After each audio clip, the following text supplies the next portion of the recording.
Last video में मैंने बताया था कि कैसे majority of new investor stock market में आके या तो पैसा गवाते हैं या फिर निफ्टी 50 को भी बीट नहीं कर पाते हैं। और मैंने बताया था कि as a new investor you have to stick with mutual funds. इस वीडियो में मैं बताऊंगा अभी इंडियन स्टॉक मार्केट का क्या कंडीशन है और आपको कैसे म्यूचुअल फंड सेलेक्ट करना चाहिए फ्यूचर के लिए। मैं सेबी रजिस्टर्ड एनालिस्ट नहीं हूं। आप कुछ भी इन्वेस्टमेंट से रिलेटेड डिसीजन लेना चाहते हो तो आप अपने फाइनेंशियल एडवाइजर से कंसल्ट कर लेना। ये वीडियो सिर्फ एजुकेशनल पर्पस के लिए है। यहाँ पे हम लोग जस्ट सीखने की कोशिश कर रहे हैं कि कैसे म्यूचुअल फंड को एनालाइज किया जाता है। अगर थोड़ा सा करंट मार्केट सिनेरियो को देखें तो निफ्टी 50 ने लगभग 20 महीने से कोई रिटर्न नहीं दिया है और निफ्टी स्मॉल कैप ने 2 साल 1 महीने से कोई रिटर्न नहीं दिया है और अपने पीक से 17% डाउन है और ओवरऑल मार्केट अपने मीडियन पीई से नीचे ट्रेड कर रहा है। तो ये टाइम बहुत सही होता है लमसम इन्वेस्ट करने के लिए या अपना म्यूचुअल फंड एसआईपी स्टार्ट करने के लिए। और अगर आपने ऑलरेडी इन्वेस्ट कर रखा है so it's a very good time to do lump sum investment. अगर इस चार्ट को देखें तो ये बताता है कि कितने परसेंट ऑफ स्टॉक्स अपने 200 डे मूविंग एवरेज से नीचे ट्रेड कर रहे हैं। ये चार्ट बहुत ही अच्छे से प्रेडिक्ट कर देता है कि इन अपकमिंग मंथ्स और ईयर्स निफ्टी कैसा रिटर्न देगा। तो अभी हम लोग देखें तो 20% से भी कम स्टॉक्स हैं जो अपने 200 डे मूविंग एवरेज से ऊपर ट्रेड कर रहे हैं। So it's a very good time to invest. तो स्टार्ट करते हैं अपने म्यूचुअल फंड सिलेक्शन जर्नी को। बहुत बार हमको पता होता है कि लाइफ में हमको क्या करना है, बट मुझे लगता है कि उससे जरूरी होता है कि आपको ये पता होना चाहिए कि आपको क्या नहीं करना है। सो सेम एनालिसिस हम लोग यहाँ भी लगाएंगे। हम लोग पहले ये डिसाइड करेंगे कि हमको म्यूचुअल फंड लेते वक्त क्या क्या नहीं करना है। सबसे पहला चीज, कोई म्यूचुअल फंड जिसने पास्ट 1 या 2 साल में बहुत अच्छा रिटर्न दे दिया है, इसका कोई गारंटी नहीं है कि वो आने वाले फ्यूचर में भी अच्छा रिटर्न देगा। दूसरा चीज, ऐसे थीमेटिक या सेक्टोरल फंड्स आपको नहीं लेने हैं जो अभी बहुत ज्यादा हाइप में है। अक्सर जब कोई सेक्टर बहुत ज्यादा हाइप में होता है तो म्यूचुअल फंड इंडस्ट्रीज पैसा कमाने के लिए थीमेटिक फंड लॉन्च कर देते हैं और इन्वेस्टर्स फोमो में आके वो म्यूचुअल फंड्स ले लेते हैं। फॉर एग्जांपल अभी बहुत सारे ऐसे डिफेंस फंड हैं जो कि बहुत ही हाई वैल्यूएशंस पे ट्रेड कर रहे हैं। थर्ड इज, लोगों के वेस्टेड इंटरेस्ट होते हैं। सोशल मीडिया पे वो बहुत बार ऐसा होगा कि बहुत सारे ऐसे म्यूचुअल फंड्स को प्रमोट कर देंगे, या तो उनको प्रमोशन के लिए पैसे मिल रहे होंगे या फिर वो खुद इन्वेस्टेड हैं तो वो बायस्ड होंगे। तो आपको सोशल मीडिया में देख के आपको ऐसे म्यूचुअल फंड्स में इन्वेस्ट नहीं करना है जो बहुत ज्यादा हाई बनाए हुए हैं। स्मॉल कैप फंड्स में आपको ऐसे म्यूचुअल फंड्स अवॉइड करने हैं जिनका asset under management in short AUM बहुत हाई हो, क्योंकि स्मॉल कैप में ऐसे म्यूचुअल फंड जिनका AUM बहुत बड़ा है, अगर उनको अपने फंड का 1% भी किसी कंपनी में इन्वेस्ट करना है तो वो एक स्मॉल कैप कंपनी का बहुत बड़ा परसेंटेज हो जाता है।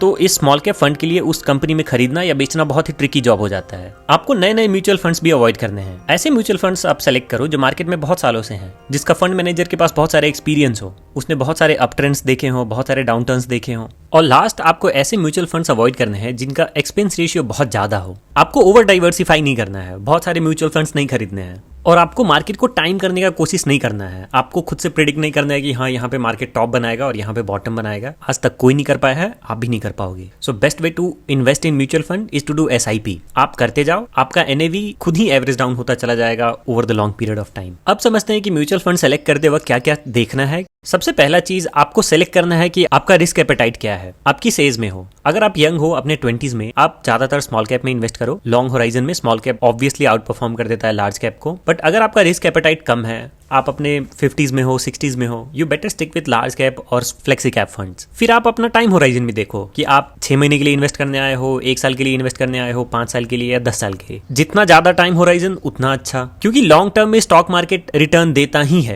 लेकिन अगर आप शॉर्ट टर्म रिटर्न खोज रहे हो तो देयर आर हाई चांसेस कि आप अपना कटा के चले जाओगे। बिकॉज आप देख सकते हो कि 2 साल से मार्केट ने कोई रिटर्न नहीं दिया है और अपने पीक से 17% डाउन है। तो अगर आपको शॉर्ट टर्म के लिए इन्वेस्ट करना है तो लिक्विड फंड्स में इन्वेस्ट कर लो। फिर आप देखो कि आपको कौन से फंड्स में इन्वेस्ट करना है। तो अगर आपने एक बार डिसाइड कर लिया कि आपको फ्लेक्सी कैप में इन्वेस्ट करना है, then your job is to find best flexi cap fund in India. और बेस्ट म्यूचुअल फंड फाइंड करने के लिए कुछ एक रेशियोज आपको हमेशा ध्यान में रखना है। First is expense ratio. अपना पैसा मैनेज करने के लिए दे रहा हूं तो वो इस पे कितना फी चार्ज कर रहा है, इसमें जितना कम उतना अच्छा। Next is Sharpe ratio. ये बता रहा है कि फंड मैनेजर कितना रिस्क लेके कितना रिटर्न बना रहा है। So obviously any fund manager who is taking less risk और उस पे ज्यादा रिटर्न बना के दे रहा है तो वो बेस्ट है। तो आपको ऐसे म्यूचुअल फंड्स खोजने हैं जिसका शार्पे रेशियो ज्यादा हो। Next comes alpha. अल्फा बताता है कि एक म्यूचुअल फंड अपने बेंचमार्क से कितना ज्यादा आउट परफॉर्म करके दे रहा है। जैसे अगर मैं किसी लार्ज कैप में इन्वेस्ट कर रहा हूं और वो निफ्टी 50 से 1 या 2% ज्यादा रिटर्न बना के दे रहा है, विच मीन्स इसका अल्फा 1 से 2% है। फिर मेरे को देखना है बीटा। बीटा रेशियो बताता है कि कोई म्यूचुअल फंड कितना ज्यादा रिस्क ले रहा है, मतलब उसमें कितना ज्यादा वोलेटिलिटी है। अगर मार्केट 1% गिर रहा है तो ये कितना % ज्यादा गिर रहा है। आपको ऐसे म्यूचुअल फंड खोजने हैं जहां पे बीटा रेशियो कम हो। नेक्स्ट, आपको ट्रेलिंग रिटर्न से ज्यादा इंपॉर्टेंट है रोलिंग रिटर्न देखना। मतलब कि कोई एक म्यूचुअल फंड हर 3-3 साल के पीरियड में कितना रिटर्न दे रहा है। तो रोलिंग रिटर्न किसी म्यूचुअल फंड का जितना अच्छा, वो म्यूचुअल फंड उतना ही ज्यादा अच्छा। क्योंकि ट्रेलिंग रिटर्न हो सकता है कि कोई म्यूचुअल फंड लास्ट 5 ईयर में बहुत अच्छा किया हो। जैसे अगर मैं क्वांट स्मॉल कैप का बात करूं तो ये लास्ट 5-6 सालों में बहुत अच्छा किया है, बट उससे पहले इसने अच्छा नहीं किया है। तो अगर आप ट्रेलिंग रिटर्न देखोगे तो उसमें क्वांट स्मॉल कैप आपको बहुत अच्छा दिखेगा, बट अगर मैं रोलिंग रिटर्न देखूं तब जाकर रियलिटी पता चलेगा।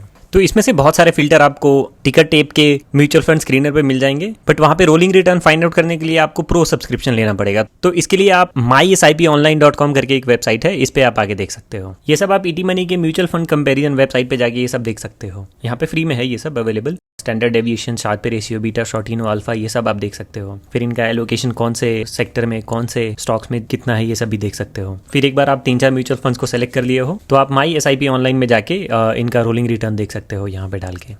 एक बार आपने सेलेक्ट कर लिया है कि मुझे इस फ्लेक्सी कैप या फिर इस स्मॉल कैप में इन्वेस्ट करना है, so you have to stick with it. आप 3 साल तक कोई रिटर्न एक्सपेक्ट मत करो। 3 साल तक आप आंख बंद करके SIP करते जाओ। ये 10,000 का मंथली SIP करते हो लॉन्ग होराइजन में, और मैं कंजर्वेटिव अप्रोच लेके चलूं, सिर्फ मान लो कि 16% का रिटर्न मिल रहा है, तो ये आप देख सकते हो कि 15-20 ईयर्स लेटर ये आपका 10,000 का investment over the long horizon कितना ज्यादा हो जाता है। ये जब आप SIP करते रहोगे तो उस वक्त आपको समझ में नहीं आएगा, बिकॉज कंपाउंडिंग अपना ब्यूटी दिखाता है ओवर लॉन्ग होराइजन। तो आपको ये लंबा टाइम होराइजन लेके चलना होगा, and it will give you all the fruits which you deserve. Thanks for watching. अगर आपको कंटेंट अच्छा लगता है तो लाइक, सब्सक्राइब एंड कमेंट कि आपका फेवरेट म्यूचुअल फंड कौन सा है।